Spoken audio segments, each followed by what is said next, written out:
Welcome to StarCraft Inc. Gamers coverage of the StarCraft 2 beta. This is the complete noob guide to Zerg Tier 1. The hatchery is at the center of the Zerg hive. This building is of utmost importance because it produces larvae. Larvae are the basic building blocks that all Zerg units come from. This includes drones, overlords, and all of the fighting units as well. Zerg forces are limited by the number of overlords that they have.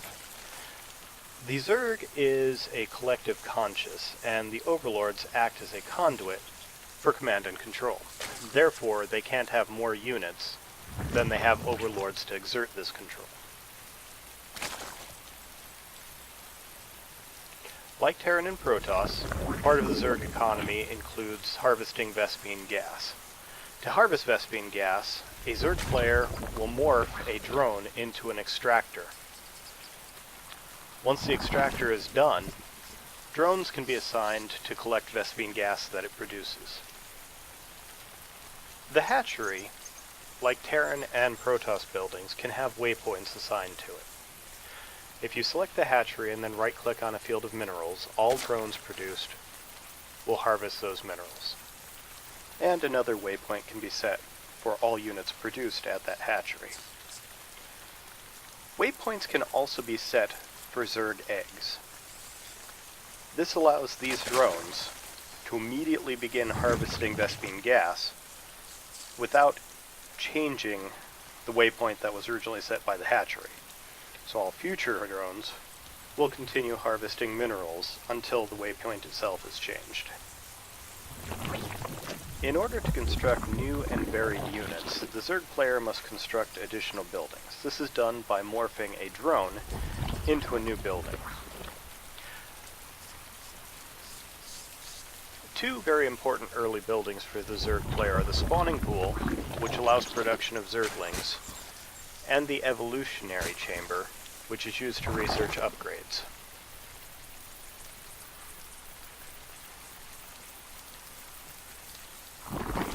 In addition to Zerglings, the spawning pool allows us to produce queens at the hatchery.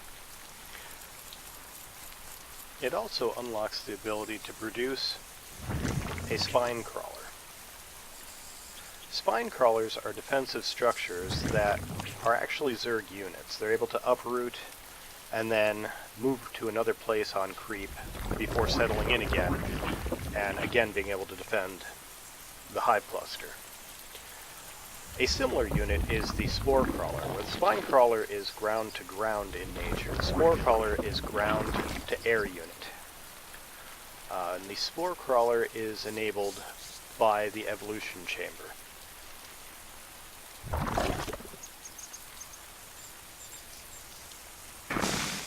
We can see the Queen has just used her Spawn Larva ability.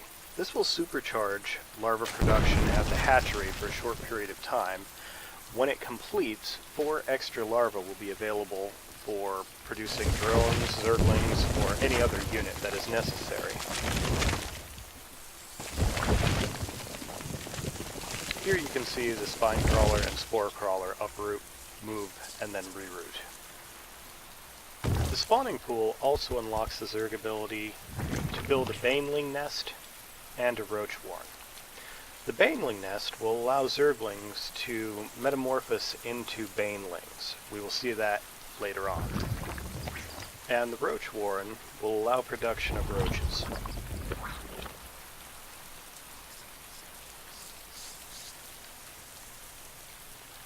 Another ability that the Zerg Queen has is the ability to create a creep tumor. The creep tumor will expand the creep available for the Zerg to build structures upon, and make use of the fact that Zerg units move faster when they're located on creep.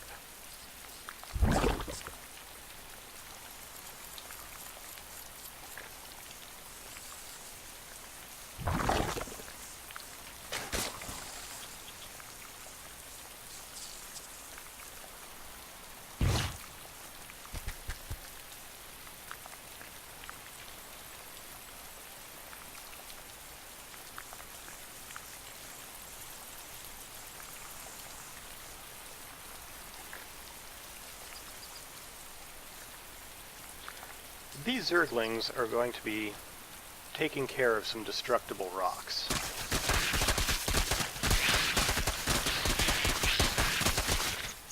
The Zerglings are not immediately successful at this, and so they are metamorphosed into Banelings.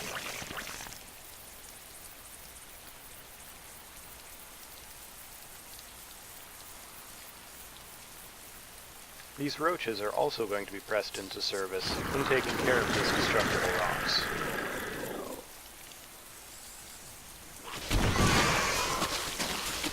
As you can see, Banelings are a type of suicide unit, while roaches are a ranged unit. Roaches are only capable of attacking other ground units. They are incapable of attacking air units.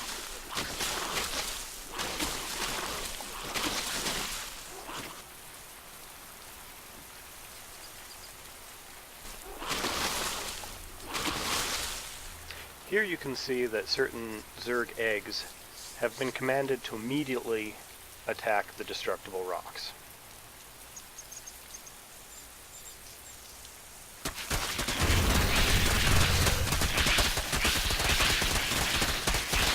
Finally, Zerglings and roaches are working together to take down the destructible rocks. Thank you for watching, and check out StarCraft Inc. Gamers for continued coverage of the StarCraft 2 beta.